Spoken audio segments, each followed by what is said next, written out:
What's going on, YouTube? It's Sensei, the place to be. Children, Mr. Andy. Better give you guys another Smackdown review for July 14th, 2023. We are on the road to SummerSlam, and actually the card is getting even more clearer. And I actually have to say, I thought this was a decent episode of SmackDown. I know I've been reviewing more SmackDowns than I have Raws. The 3-hour Raws is so hard to get through. I am still trying to determine how to handle these reviews because I'm still trying to learn how to do shorts. I'm still trying to learn if I want to do these discussion videos like I'm doing now. Like I said, I started to put a poll. I just haven't been on the A-ball since. Anyway, when it comes to my AEW content, like when it comes to Dynamite and Collision, like how do I want to handle this stuff? I'm still trying to figure that out, some of that. So please be patient with me. Right now, I fight to talking about SmackDown. I thought SmackDown was pretty decent tonight. And SmackDown, we kick off. Obviously, we showed the highlights of what happened with JEY USO and stuff like that last week. But then we kicking off SmackDown with Bianca Belair in the ring. Bianca Belair, she comes out and she's discussing that all the hurdles and stuff that she had to go through, and says, but good things come to people who wait. All right, but it's hard, especially when you want something so badly, because tonight she's going up against Asuka for the Women's Championship. By the way, I have my fan on right now, and I know that it's probably buzzing in there, so give me a minute. I ain't want all that buzzing in the microphone and stuff like that, even though because I know my computer's already got the feedback going on because I need to do laptop, right? So anyway, Bianca says that she will be new. It'll be a KOD and then a 1, 2, 3, and she's going to be the new champion. But then Charlotte got to come out. Charlotte said Bianca got to fire it up, and she thinks she won't win tonight. And just so you know, when you do win, who's next? She says, "Oh yeah, we know that the line starts and ends with Charlotte, right?" And she says, "Well, I won't put it that way." But she says, "Well, I don't want to jinx myself, but I'll say this: if I win tonight, you get your match at SummerSlam."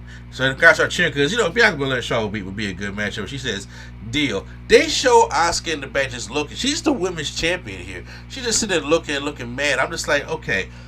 I love Bianca, I love Charlotte, I love Asuka, but Asuka shouldn't even feel like an afterthought. Even when she bought this new clown gimmick, she should not be the one feeling like an afterthought as the women's champion. I know y'all putting emphasis on Bianca Belair and Charlotte, but I'm like, that should not be the thing. Obviously, we're going to go triple threat at SummerSlam, which I think will be an awesome matchup. But just having Asuka feel like an afterthought here is the problem with me, and I don't think I like that too much.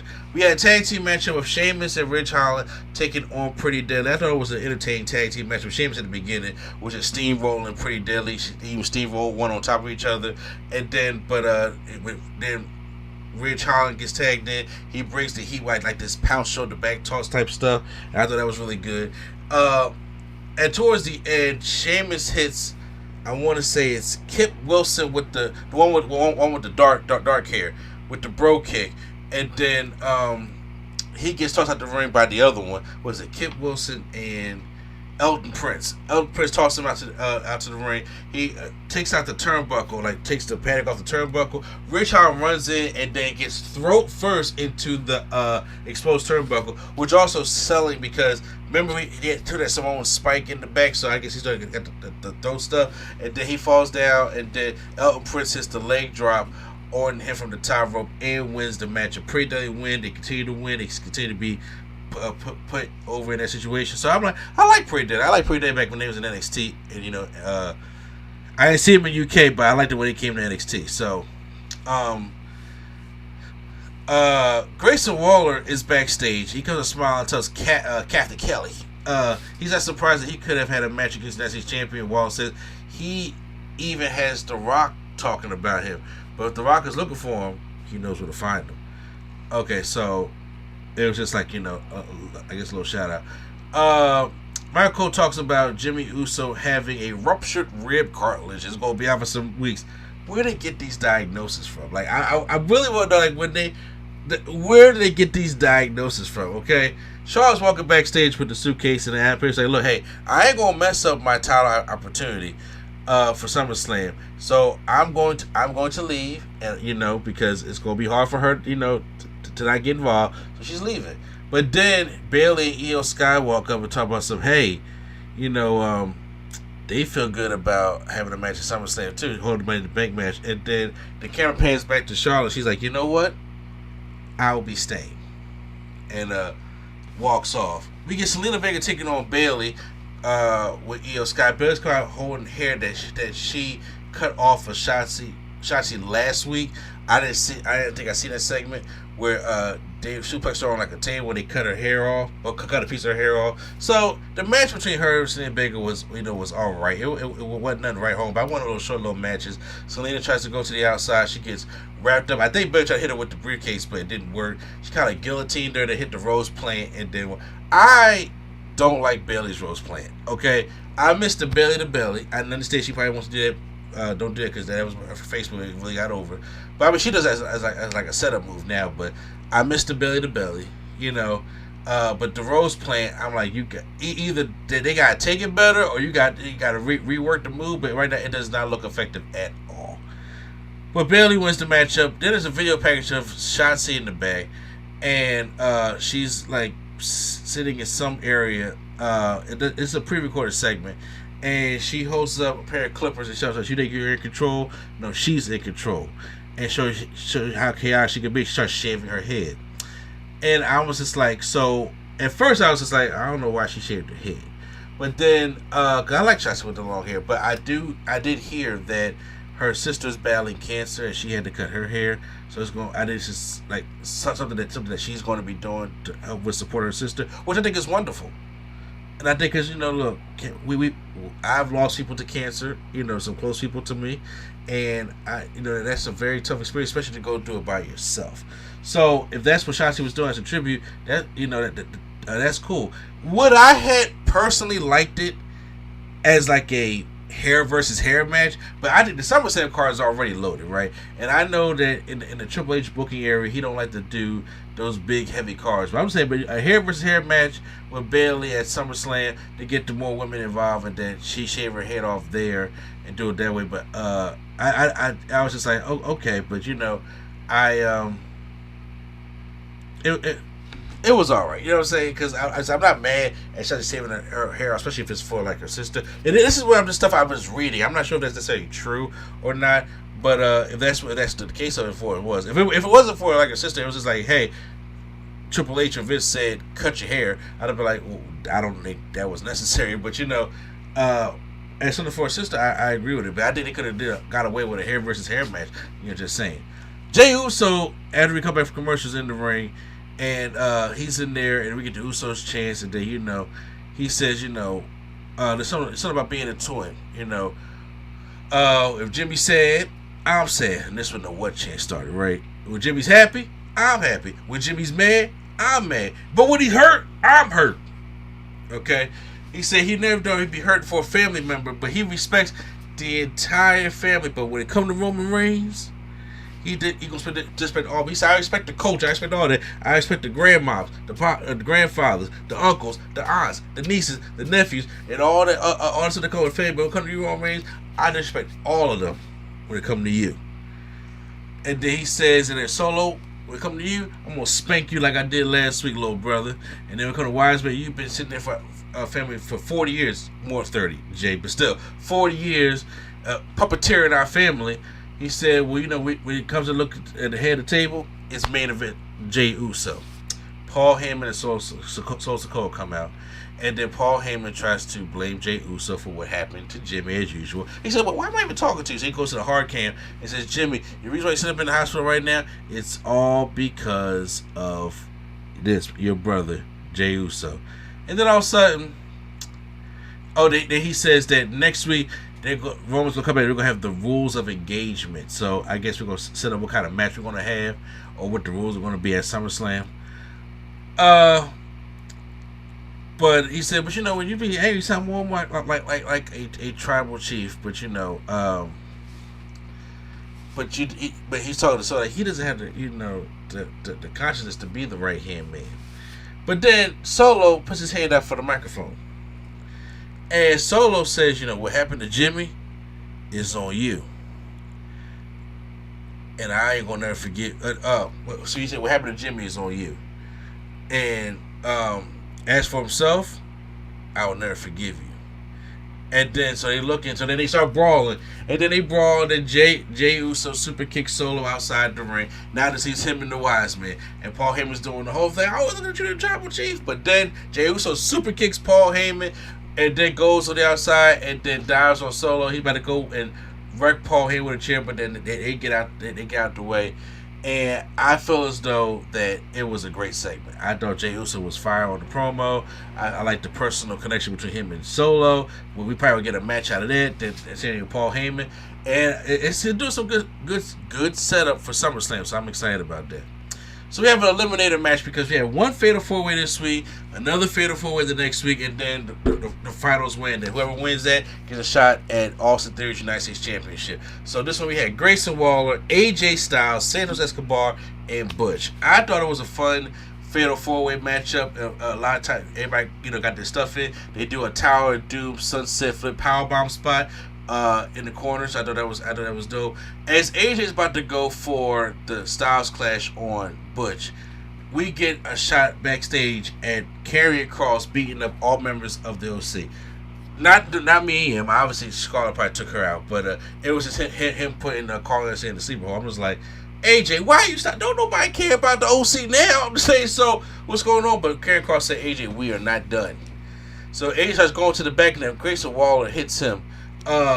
Then we go back in the ring. Grayson Waller goes and hits a roll stunner on Butch, but then Escobar has a flying cross body on Waller and gets the win. So Escobar wins the matchup. As soon as Escobar won the match, I was like, he's losing, because they'll give him a win now to they get him on the hype train a little bit, but he's going to lose. Not the United States Championship. Whoever's going to be in the finals. When I found out who was in the other Fatal 4-Way, I was like, okay, I think I see where this is going. Or it needs to go that way. But a fun Fatal 4-Way matchup. AJ checks on the members of the OC. Okay, whatever. Street Profits are outside. Talks to me. He going to show up. They outside. Their street clothes. No pun intended. And this big Escalade limo pulls up. And who comes out? Bobby Lashley. Okay, Bobby Lashley is back. Thank God, miss Bobby Lashley, man. Bobby Lashley's one of my favorites. Where he has been at? Well, he says, well, look, he want to have a private discussion with the Street Profits. So they get into his limo, they drive off. I'm thinking Hurt Business 2.0. I'm still holding on to that, and I think because a month ago they was talking about reuniting the Hurt Business, but I really think that now we're past Cedric and Shelton. Okay, I love Cedric and Shelton, and when they was about to reunite and redo it, and with MVP, I think, okay, that would have been a good thing to do. But now, that version of Her Business, I think, is gone, is done. And the way that Shelton and Cedric has barely been on TV, and the way when they are on TV have been treated, it doesn't go good to go back to them. But if you want to freshen up the Street Profits and say, like, 2.0 and get somebody else, and then put MVP in there as a manager as a 2.0, I'm with that. Let's see. Honestly, you can do Street Profits and Ricochet, to be completely honest with you, and have MVP drop Omos, okay, and then come back to the group because you need a mouthpiece, okay. And I think that could be so good. So I'm curious to see what this meeting is about. But they came out there looking fly, so it was cool. Next week is going to be Rey Mysterio, Sheamus, and Cameron Grimes. They all cut promos for their United States Eliminator match next week. And the fourth man is L.A. Knight. Yeah, okay. L.A. Knight comes out. His music comes out. He's a pop from the crowd, huge pop from the crowd. He says, "Let me talk to you," right? He said, all of a sudden, LA Knight is everywhere. Everywhere wants to use his name for views and clicks. Okay, shout out to Kevin Nash, right? And he says, well, the best decision company's ever made, but he stands here head and shoulders above everybody else, and nobody can touch him in the back. So for the worst decision made was the United States Invitational, because Darius title is in trouble, not because there's 5 men who are fighting for it, but because he is fighting for it, and you can call LA Knight a megastar, you can keep calling him GOAT. But later on, you'll be calling him champ. And then he does his little LA Knight, and face chant, and he walks off. LA Knight needs to win next week. Rey Mysterio does not need to go. Would a Rey Mysterio Santos Escobar matchup be dope? But I think you want to save that, maybe more so along the Mania, have to have a long building story between Santos and Ray, especially when Carlito comes in, probably kick Ray out, turn him heel, do some stuff like that. I think you do that. Cameron Grimes, yeah, he got a couple good wins in there, but I still think he can use a little bit more television time to build him back up. And then Sheamus, look, we've seen Sheamus in these positions already. He just had a United States Championship match against Austin Theory. I ain't trying to see that again. Okay, so the logical was LA Knight, and when I said Escobar wins, because I don't see Escobar being LA Knight. You do LA Knight versus Austin Theory. They're doing nothing with Austin Theory right now, and you sit there and you put that championship on LA Knight, yeah, and we get the thing going. That's how I think it's going to be going. All right, I just cut a little promo of my own. Main event time is Women's Championship, Asuka versus Bianca Belair. Charlotte is sitting at ringside. But also, Bayley and Io Skywalker doing their holder ticket like, hey, we got a ticket to be out here too. I mean, y'all already working there. Y'all wasn't really bad unless I missed that one. But the matchup, Bianca Belair and Asuka, like I said, it's really good. So I'm not saying it's WrestleMania because obviously this wasn't going to go with the WrestleMania stuff. It's more of a setup type of matchup. So we're on the outside, and Asuka gets caught up in Bianca Belair. She gets a KOD to Asuka on the table. Okay, by that time, Bayley and Io Sky jump the barricade, and Charlotte goes and takes down, gives a boot to Io Sky, or no, gives a boot to Bayley, takes out Io Sky. So Bianca and Asuka argue. Bianca and Charlotte, my God, get it together. It's hot. Charlotte and Bianca are arguing, and then Charlotte. So I'm trying to help you, okay? Because they're trying to cash in, and Bianca don't really want none of that help. But then Flair goes to spear Io. Io gets out the way, and she spears Bianca, which causes disqualification. Asuka retains her championship.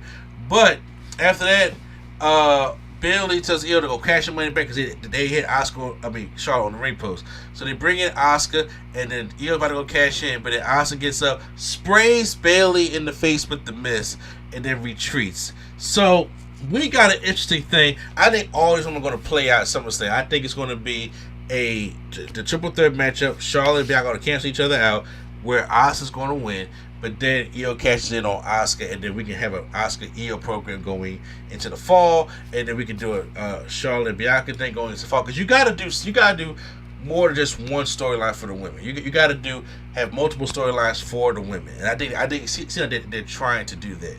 So overall, I thought it was a decent episode of SmackDown. I give it a thumbs up. Hope you guys enjoyed SmackDown. Hopefully, I want y'all to check out Collision tonight, and then I will see Collision tonight. By the time you see this, it's gonna probably be tomorrow.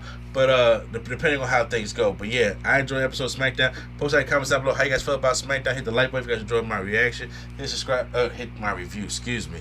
It's so hot in my room. I'm just going crazy. Like I said, I turned the fan on because I didn't want it, messing with the interference of the mic and stuff like that. But it's way too damn hot. So that's why I'm just all over the place. So once again, like, subscribe, and share. And once again, it's the place to be. Children, Mr. Andy, and the Fat React is out.